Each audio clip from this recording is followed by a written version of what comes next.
Assalamualaikum warahmatullahi wabarakatuh. Salam sejahtera untuk kita semua. Perkenalkan, nama saya Dewi Putri Oktavianti, salah satu mahasiswi Universitas Pelita Bangsa di Bekasi. Di sini saya ingin mempresentasikan tentang sumber-sumber dana dari bank. Salah satu kendala bagi setiap perusahaan dalam menjalankan kegiatannya adalah masalah kebutuhan dana, tidak terkecuali dalam dunia perbankan. Oleh karena itu, bank akan berusaha mencari sumber-sumber dana yang dapat dimanfaatkan untuk membiayai kegiatan usahanya, baik untuk biaya rutin maupun perluasan usahanya. Nah, apa sih yang dimaksud dengan sumber-sumber dana dari bank? Nah, di sini saya akan menjelaskan. Jadi, sumber-sumber dana dari bank itu merupakan usaha-usaha bank dalam penghimpun dana untuk membiayai operasinya, atau dari mana asal dana yang dimiliki dan dikelola oleh bank itu sendiri. Jadi ada beberapa sumber-sumber dana bank itu. Nah, yang pertama itu dana intern. Apa sih dana intern? Yaitu dana yang bersumber dari dalam bank itu sendiri. Contohnya modal inti dan modal pelengkap. Yang kedua itu dana ekstern, merupakan dana yang bersumber dari masyarakat luas. Ada beberapa contohnya seperti simpanan tabungan, simpanan giro, dan simpanan deposit. Nah, yang ketiga ini ada dana yang bersumber dari lembaga lainnya. Contohnya apa? Contohnya itu kredit likuiditas Bank Indonesia gitu.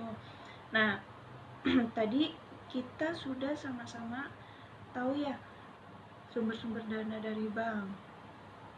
Itu ada yang bersumber dari dana intern, yaitu contohnya kan ada modal inti dan modal pelengkap. Nah, apa sih modal itu?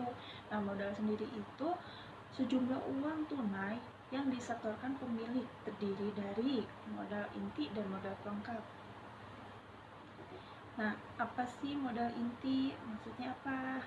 Nah, modal inti itu merupakan modal disetor dan cadangan yang dibentuk dari laba setelah pajak. Contohnya apa? Modal disetor, agio saham, cadangan umum, laba ditahan, dan lain-lain. Modal pelengkap apa?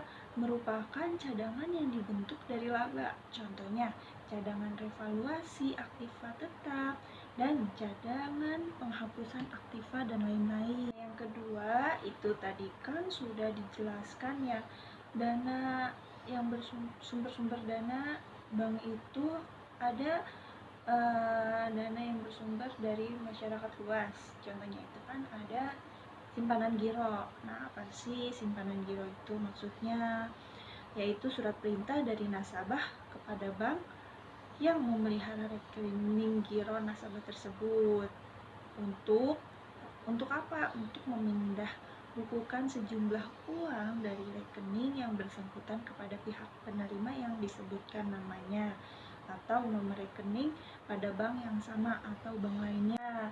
Yang kedua itu contoh dari dana yang bersumber dari masyarakat luas ya. Itu tadi kan udah kita jelaskan, sama-sama tahu ya, pasti tadi simpanan giro. Nah, sekarang simpanan tabungan. Apa sih simpanan tabungan?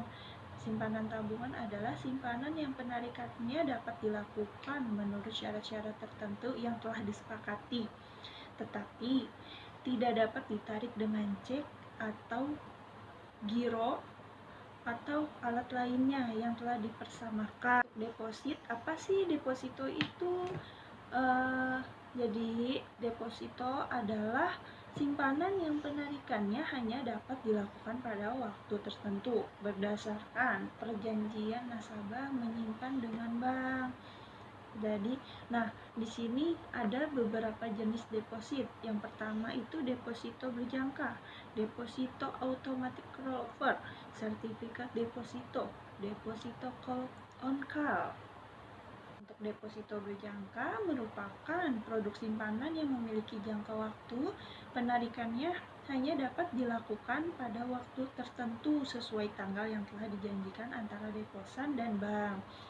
Jangka waktu deposito itu biasanya bervariasi, mulai dari 1 bulan, 3 bulan, 6 bulan, 12 bulan, bahkan ada yang sampai 24 bulan. Nah, yang kedua itu deposito automatic rollover adalah bentuk lain dari deposito berjangka, di mana simpanan masyarakat dalam bentuk deposito yang telah jatuh tempo sesuai dalam jangka waktu yang diperjanjikan, namun dari pihak deposan belum mengambilnya, maka secara otomatis akan dilakukan perpanjangan waktu tanpa menunggu persetujuan dari deposan. Nah, sekarang sertifikat deposito. Apa sih sertifikat deposito? Sertifikat deposito itu memiliki kesamaan dengan deposito berjangka dalam penerapan jangka waktu yang berlaku. Yang membedakannya adalah sertifikat deposito menerbitkan sertifikat keterangan dari deposito itu sendiri dan dapat diperjualbelikan atau dipindah tangankan kepada pihak lain. Jadi perbedaannya itu adalah dalam segi pencairan bunga. Sertifikat deposito dapat dilakukan di muka gitu.